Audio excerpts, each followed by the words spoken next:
Deep within the vaults of the library of Minas Tirith, where the remnants of 10,000 years of history are kept, lie chronicles that the scholars of Gondor rarely dare to open. They don't speak of Morgoth's dark magic, nor do they record the lineages of the great elves.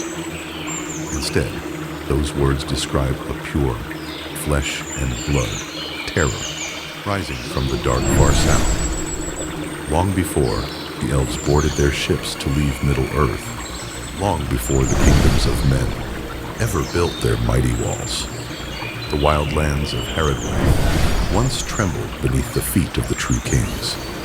They towered like walking fortresses, covered in armor-like hides, tougher than solid rock, carrying enough raw power to crush absolutely anything in their path.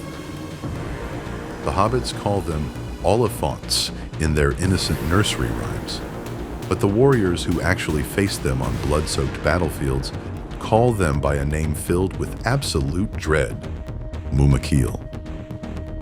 Today we're going to see exactly how a war machine is born.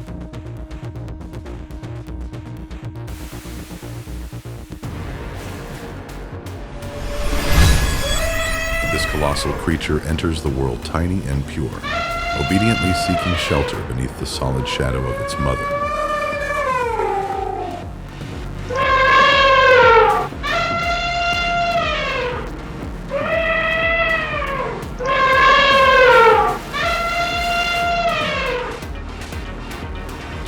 But the lurking darkness refuses to let them be.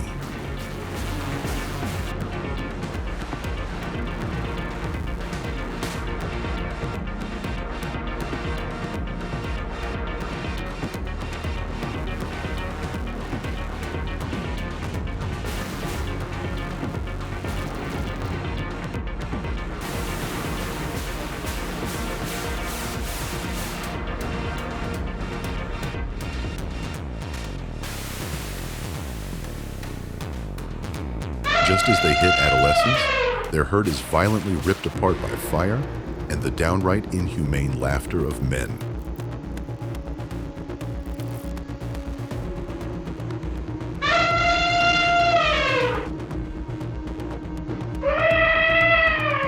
But mere captivity and beatings aren't enough to forge a true monster. Vials of dark potions, a serum carrying the seeds of genetic mutation, are injected straight into their wildly racing veins.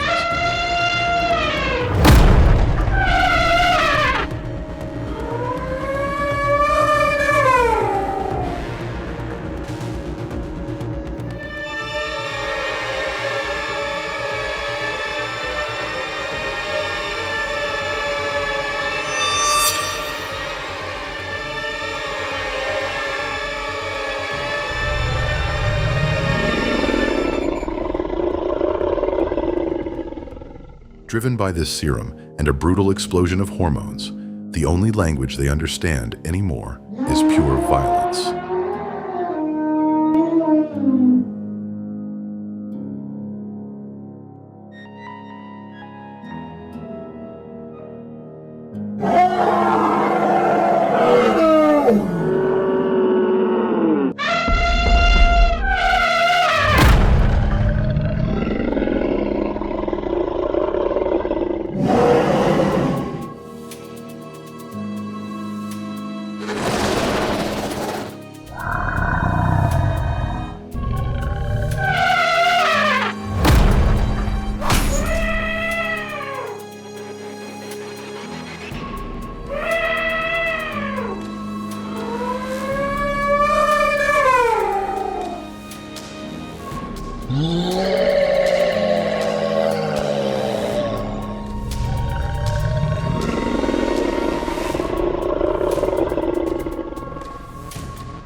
ashes of that sheer savagery, the perfect war machine rises to its feet.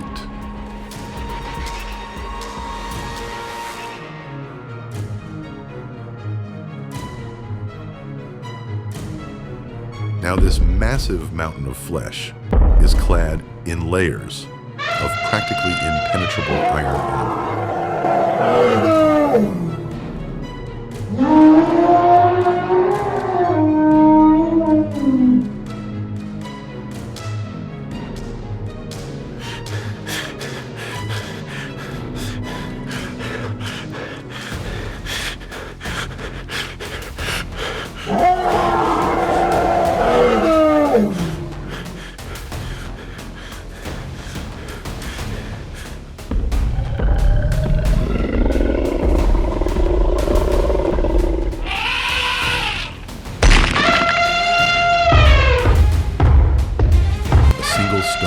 Shatters the ground.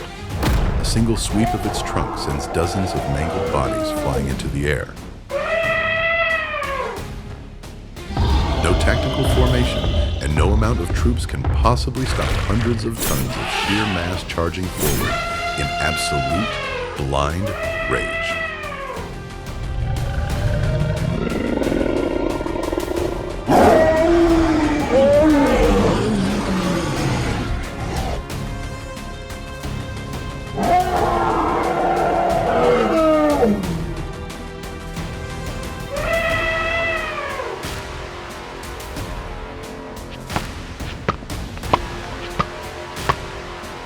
But every empire has its downfall, and every monster has its breaking point.